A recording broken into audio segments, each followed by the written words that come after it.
In the name of Allah, the most beneficent, the most merciful. Allahu Akbar.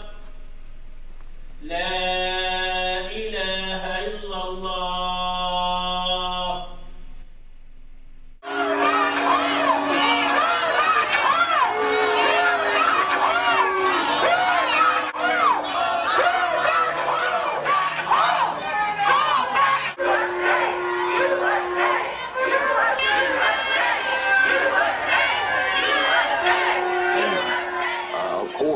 Of course, it is a radical thing to do, but we believe that the times, and we believe that Islam and the Quran is that dangerous of a religion, that drastic means are necessary.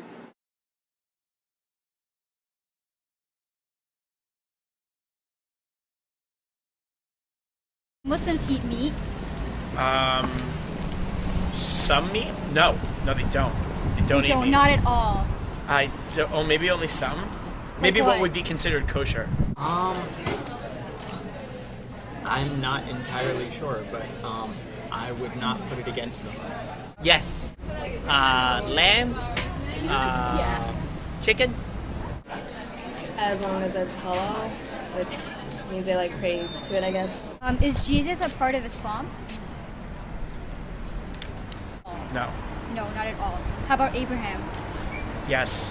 How about Moses? Yeah. How about Mary? I guess not, no. Okay. Is a part of Islam? No. No. How about Abraham? Yes. Wait. No, sorry. No. How about Moses? I do not believe so. And how about Mary? Not that I know. Yes, but I don't know how he works in your religion. Okay, how about Abraham? Yeah, he is part of your religion. How about Moses? And Mary? Yes. Yes, he is. He is one of he's a prophet, a previous prophet. And how about Abraham? Is he a part of Islam? Yes, he is. And Moses? Yes, they are. And Mary? Yes. What is Ramadan?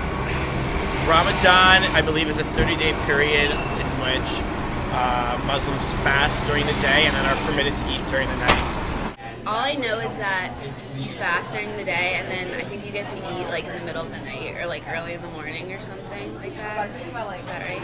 Ramadan, that is, it's one of the religious holidays or observations. Ramadan is a period of fasting, so sort of a way to sort of reflect and cleanse. Goes on for about a month. Do you think that there are any similarities between Islam and Christianity? That's a pretty general question. I'm not sure. I don't know. Yes, because they're both religions and they do preach to, a higher power, and there's prayer. I think the values they share are similar. Like at the end of the day, just like the way they go about it's like different. Jesus, in some way.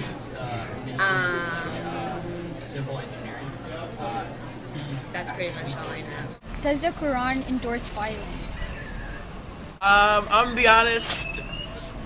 I've read a lot of things which may or may not be biased, which may or may not say that the Quran doesn't endorse violence. I think that it depends on how you find it. I think that some Muslims might read it and may take from it that it does endorse violence. I think others, maybe less radical Muslims, may just read it as it is. Non-violence. I don't believe so. What the Quran is? Yeah, I am. And I do not think it endorses violence. Some would argue that it does. I don't necessarily believe that it does. I think that it promotes more peace than violence. Do you think that Muslim women are oppressed by their religion? Yes. Do you find that covering, like the way I cover, for instance, is a form of oppression? Do you feel oppressed? Then no. I mean, I think for some it is, for some it isn't. I think the fact, for instance, that Muslim women aren't allowed to drive in many Middle Eastern countries is considered oppression. Yes. Would you say that covering, like for instance the way I'm covering, is a form of that oppression? No, I don't think that's a form of the oppression. All I know is that I think men have more rights than women do. Like oppressed? No, I don't think so. I mean, I feel like everyone has like a choice. It's not like I mean, it's just how you're raised. Like I was raised a certain way. I could have easily been raised Muslim. I had Muslim parents. I don't necessarily think so. Because I could see why some people might think that, but I don't necessarily believe that that's the case. I think that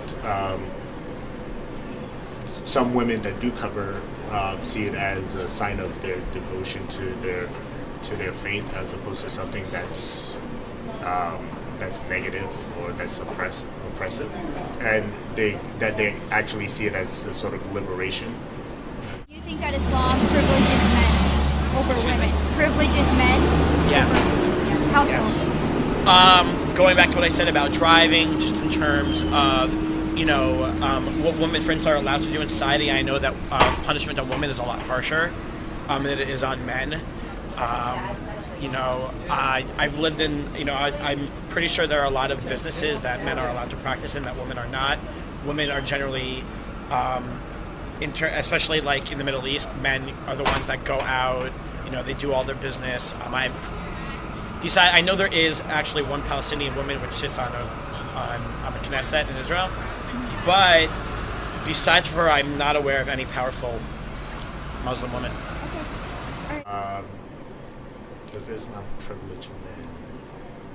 I would say yes, because not just Islam, but Christianity and Judaism as well. I think in terms of an historical context of the patriarchy, yeah, I think those religions definitely privilege men more than women, but I don't necessarily think that in a philosophical sense that it does. Well, I know I think they, like with jobs and stuff like that, and I think they more have like the last word in the household and stuff.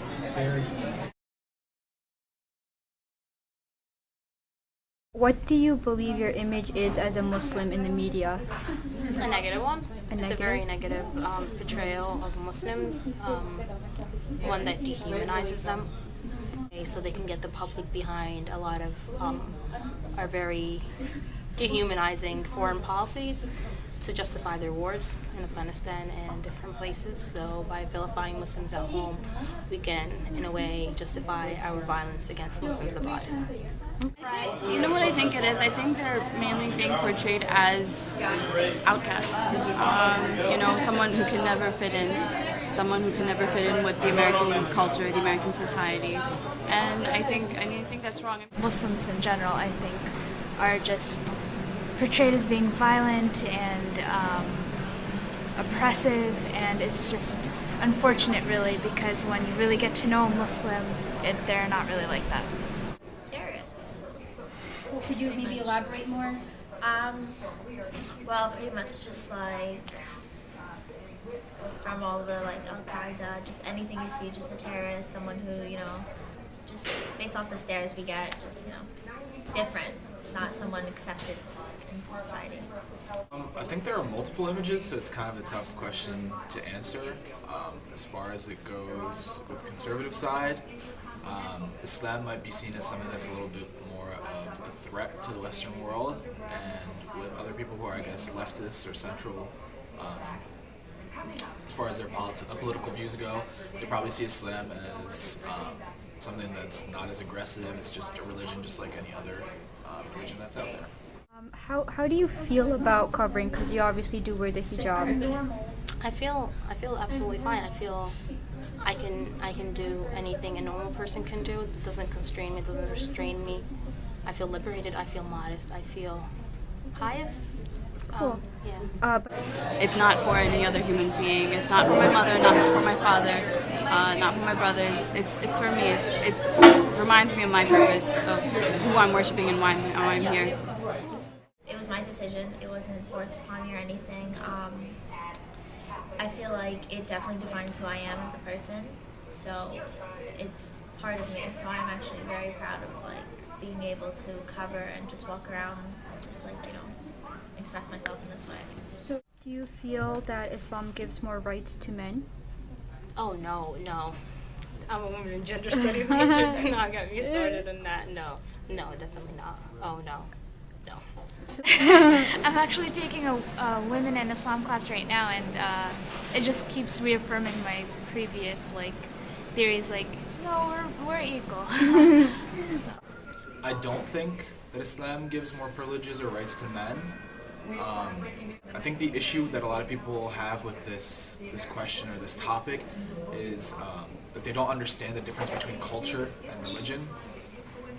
And so a lot of times culture does interfere with the practices of religion, especially in the Arab world. So it does seem like it, but Islam itself does not practice that. The thing Islam does is, I mean, it defines the roles of men and women. I do believe that they are distinct. But what limits us is our culture. And I think people falsely assume that it's associated with religion. Well, I've always grown up knowing that a woman is very delicate compared to a man. So, in a way, no, they're both equal. It's just handled differently how they should be treated. Okay. Do you think that there are any Islamic practices that promote violence? I think on the surface, if you look at it with a blind eye, then yes. But if you really understand the concepts behind it, it makes sense, and it's not violent at all. It's all about self-defense. Cool. I think that the ayah that people tend to quote the most is, kill the infidel or wherever you find them or whatever. I mean, again, people need to look at it in its context. They can't just pick out words from the Quran and say that, well, this is this is that. Well, what do you think about this? Look at it in its entire context. If the only time I see that, violence is not necessarily projected, but there is this notion of self-defense. So I think again people need to look at it, and if you look at the history of Islam, you'll see that the Prophet Muhammad ﷺ never promoted violence at all. In fact, that was the last thing he ever wanted to do. In the end of the day, no act of violence is permitted in Islam except as an act of self-defense, and that's about it. Has the media's negative portrayal of Islam affected you as a Muslim? In fact, I think it just gives me more of a responsibility to be wary that there are ignorant people out there, and if there is someone's going to attack you for what you believe in, you got to realize that there's some ignorance behind that. So it'll stop me from being a little harsh in my reaction, but it just tells me that I have more of a responsibility to say what I actually believe in. It did affect me more when I was younger, especially right after 9/11. There seems to be a lot of animosity and hate towards what I was. No, I don't think it has. All of my experiences, even though I covered, they've been good. No one's ever treated me harshly or anything because of that. So basically, you never hide your religious identity. No, not at all. I don't think I can. So I wouldn't want to. By the fact that you're Muslim, has anyone ever discriminated against you? Would you mind sharing that? Yes.